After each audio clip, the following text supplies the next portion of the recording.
Mas Mbak. Ya. Perkenalkan saya Adisti Yolanda, saya utusan dari Wonderful Tour. Saya di sini sebagai tour guide dan nanti kita ditemani dengan driver yang bernama Bapak Asif. Nanti kita ketemu ya. Ya, Dan baik. di sini nanti saya jelaskan rute perjalanannya, dan untuk rute perjalanannya nanti saya sudah sampaikan lewat via WA ya. Ya. Kita langsung ke kendaraan.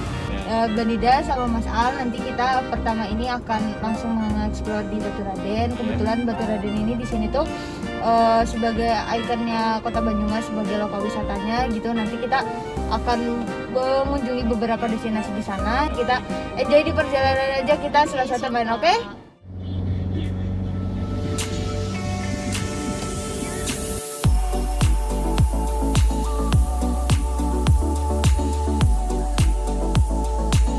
Selamat datang di lokal wisata Batu Raden. Di sini objek wisata andalan untuk di Banyumas sendiri. Sebelum kita masuk, tetap patuhi protokol kesehatan. Terus sebelum masuk juga silakan cuci tangan terlebih dahulu. Oh ya.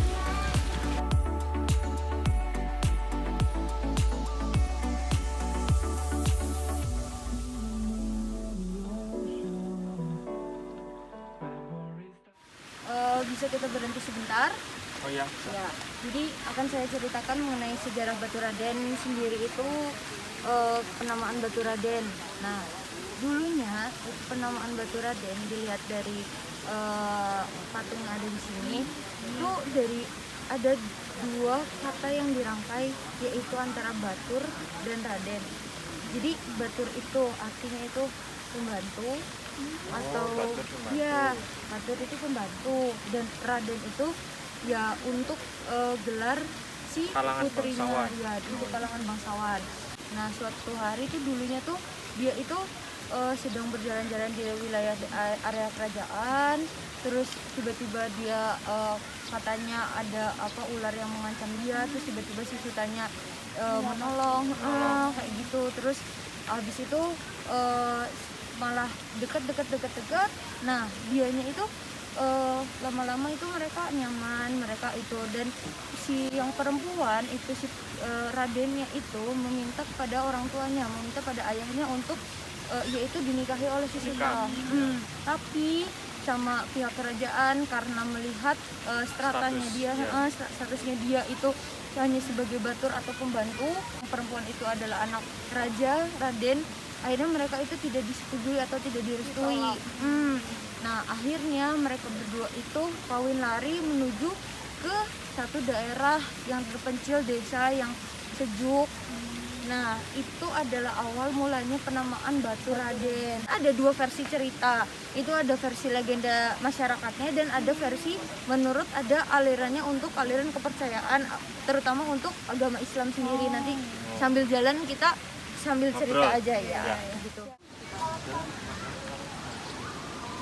Untuk versi cerita yang kedua itu tentang yang tadi, alur ceritanya itu ke agama. Nah, itu ada kaitannya untuk ke objek wisata kita selanjutnya, nanti ada di Pancuran Pitu. Nah, itu Pancuran itu.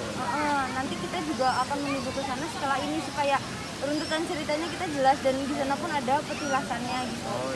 Mas dan Mbak, silakan untuk menikmati objek wisata ini dengan waktu yang sudah saya tentukan tadi. Untuk itinerary jam pelaksanaan kegiatan di sini sudah saya kirim lewat di WA ya. Terus nanti kalau ada apa-apa silakan hubungi saya. Baik. Nanti saya akan menunggu di sini, silakan menikmati semua yang ada di sini. Selamat menikmati. Berarti nanti kita kumpul lagi di jam yang udah dipilih di sini ya? Ya, nanti kita tentukan titik kumpulnya di sini ya. Ya. Terima kasih ya. Ya.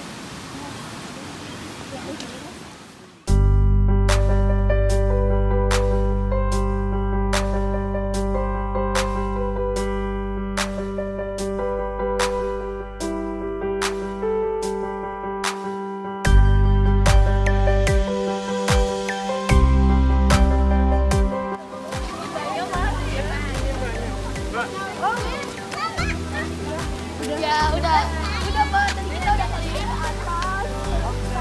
Ngapain sepedain juga tadi. Oke, baik. Makan. Iya, kita makan juga. Gimana, seru? Seru Alhamdulillah, seru. banget. Nanti habis ini kita langsung ke parkiran, langsung kita menuju ke destinasi selanjutnya di Pancuran itu ya. Oh iya. Udah, mari, yuk. Aduh.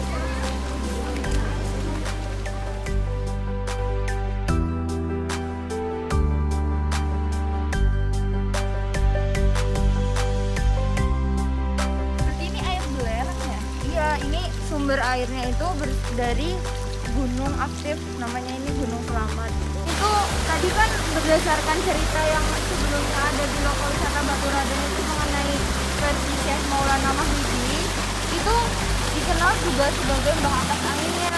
Nah, petilasannya itu juga di sini. Selama perjalanannya itu, beliau itu diuji sama Tuhan Yang Maha Kuasa itu dengan penyakit yang namanya penyakit kulit, rasa gatal kayak gitu.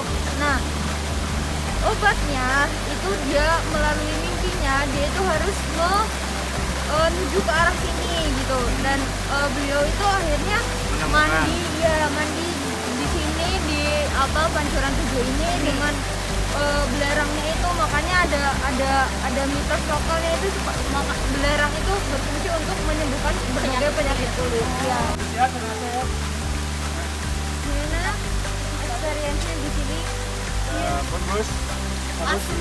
Oh, di sini kita nggak bisa keliling kayak gini di toko. Benar. Oke, ya mungkin ini ya secara keseluruhan kondisinya gitu. Karena mungkin waktu itu udah menunjukkan kita harus sudah selesai di sini. Jadi mungkin kita langsung jalan aja ke destinasi selanjutnya ya. Oke. Yuk. Siap. Makan. Oke. Nanti setelah ini kita lanjut makan siang ya. Ya. Oke. Jalan Pak. Alhamdulillah. Makan.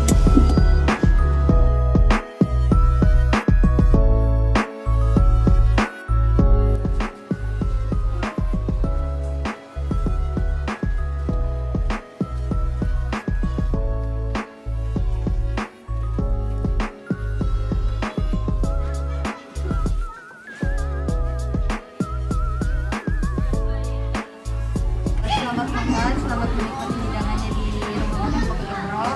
Selamat menikmati hidangan lokalnya juga. Mungkin saya di lain meja ya Mbak. Selamat menikmati. Mari Mbak. Terima kasih.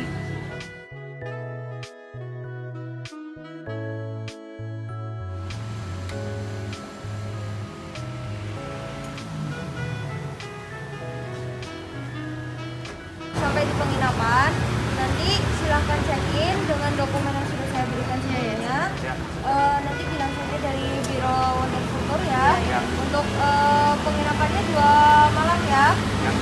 Silakan mungkin nanti dari sini saya langsung pamit. Terima kasih sudah menggunakan jasa kami.